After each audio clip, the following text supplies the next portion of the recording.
Hello, I'm Jeff Turner and welcome back to the channel. Today we're looking at a weekly system that is designed to help you manage overthinking. As a former peer support worker and trainer, I often found that when working with others in a support capacity, it's really easy to overthink what I did, how I did it, things like after a shift or when I got home. For example, I'd find myself worrying, did I say the right thing? Should I have shared that story? Or oh my gosh, why did I say that? As you can imagine, this caused me a lot of stress on top of my already growing imposter syndrome and self-doubt. So over the years, I started developing a reflective tool or exercise or system to help me with this. What makes this different from other resources is that it focuses on a weekly check-in instead of a daily or a multiple times a day style practice. I'll go into why I did this and how you can implement this system or practice into your own life a little bit later on in this video. The goal of this is to help you recognize patterns, notice feelings, and manage overthinking in a way that builds where you can see progress and momentum and is hopefully something that you can use long term.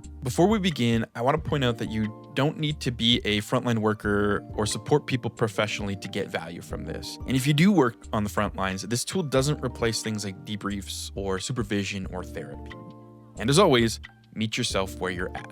If any of this at any point seems like it's not for you, or it's doing the opposite of helping your overthinking, that's okay. There's nothing wrong with you. Not all tools are for all people. Also, in my examples, I'm going to try to keep things light or surface level, as I want to try my best to not activate someone by going too deep on any specific example. Once again, if you choose to do this exercise, meet yourself where you're at. So I want to begin with why I made this a weekly thing. For me, daily check-ins, practices, rituals, whatever, they do help, and I still do many of them daily.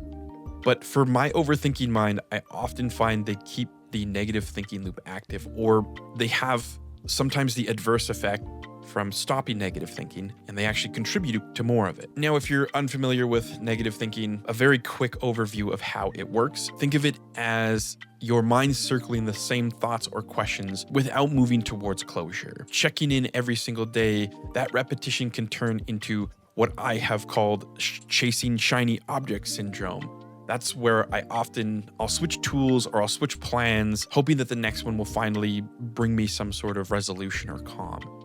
And I never really stick with one thing, leading me to never noticing progress, because once something goes wrong or it doesn't have an immediate impact, I give up and I just automatically switch to the next thing. One quick note here, I'm not a doctor or a psychologist, but it has been brought to my attention that what I just explained is different from an ADHD style novelty seeking, which is driven by interest or stimulation. What I'm talking about is a general overthinking, which is driven by an uncertainty and a search for some type of resolution. What a weekly system does is it is designed to slow the loop down.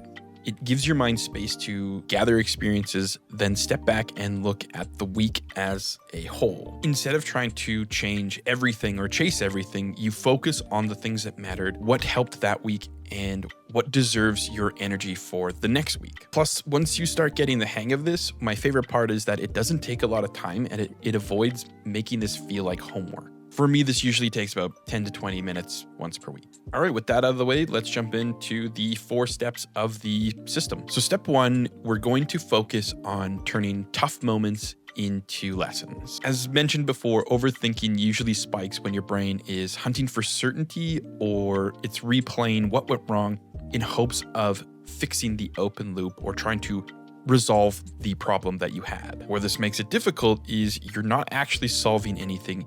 You're just circling the problem over and over and over. So instead of reviewing everything, we start with one tough moment, and hopefully this gives your mind some closure. Now, it's important to note that when doing this exercise, you're not giving yourself a performance review and you're not scoring your week. You're just trying to notice. So here's how I do it. Grab whatever's easiest, pen, paper, your notes app, a blank document, find a quietish spot. For me, this is usually just before I crawl into bed. And what you're going to do is you're going to think back on your week. Try to find one tough moment, write it out in a single sentence. And it's important right now, dependent on your capacity, to just focus on one. And when you do this, try your best to keep everything neutral and only list the facts. So for example, stayed late finishing paperwork or took a heavy call at the end of my shift. You'll notice in my examples, there's no stories or elaboration. You're just trying to get the facts. Once you've named the tough moment, you're going to explore and try to pull out the lesson. From what you wrote down, ask yourself, what does this show me? Not what does this show about me, but what does this certain tough moment show me? Like, what is the lesson? Not what is my identity to the moment. So that first example might become stayed late finishing paperwork, and the lesson being rushed notes take longer. Or from the example, took a heavy call at the end of my shift, the lesson might be, I need a short reset before documenting. Why this works is because instead of viewing the tough moment as a failure, you start focusing on the lesson that you learned from the tough moment. I know there's some famous quote out there about like every failure is not a failure, it's just a lesson or something. I'm not going to Google it and look it up, but you can do it. And when you can focus on what you learned, it helps you notice the spiral and it redirects your mind. So instead of rumination, you're focusing on positive or something that you learned or something constructive. This step also helps counteract the negativity bias.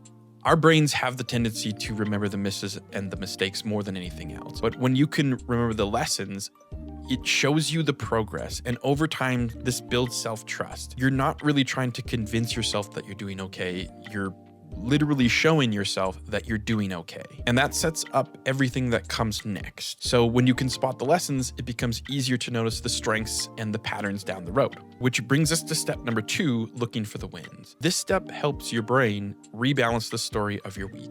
Instead of being defined only by what was hard, you begin to notice what strengths you already possess that helped during the tough moment.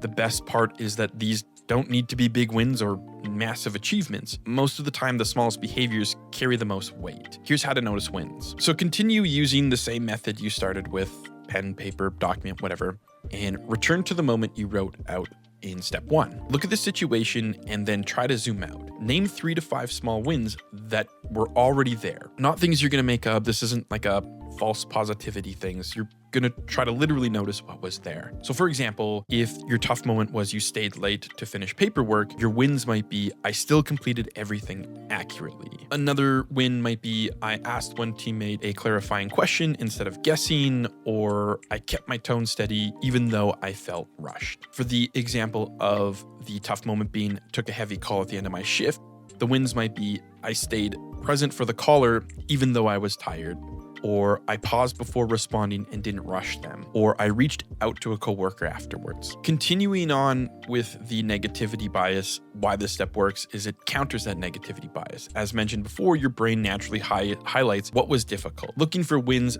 fills in the rest of the picture. So you're reminding yourself of what you actually did well, not what you wish you had done differently. And so once you've caught the tough moment and you've found the wins within them, it becomes easier to spot the strengths and the patterns that you already possess that you're already using, which brings us to step number 3, naming your strengths. Now we take one more step back and we spot the strengths that made those wins possible. So what this does is it helps your brain see the pattern of you, not just the moment that you were in. It's important to note in this step that you're not inventing strengths or you're not going to pick strengths that you wish you had. You're simply just going to notice what you actually brought to the table. Here's how you do it. Look back at the wins you listed in step 2, then ask yourself, what strength helped me do that? These strengths can be character traits, skills, values, ways of being, anything that helped you respond, stay grounded, or move forward in that moment. You're aiming for 1 to 3 strengths that connect directly to your wins. So for example, if your moment was stayed late finishing paperwork,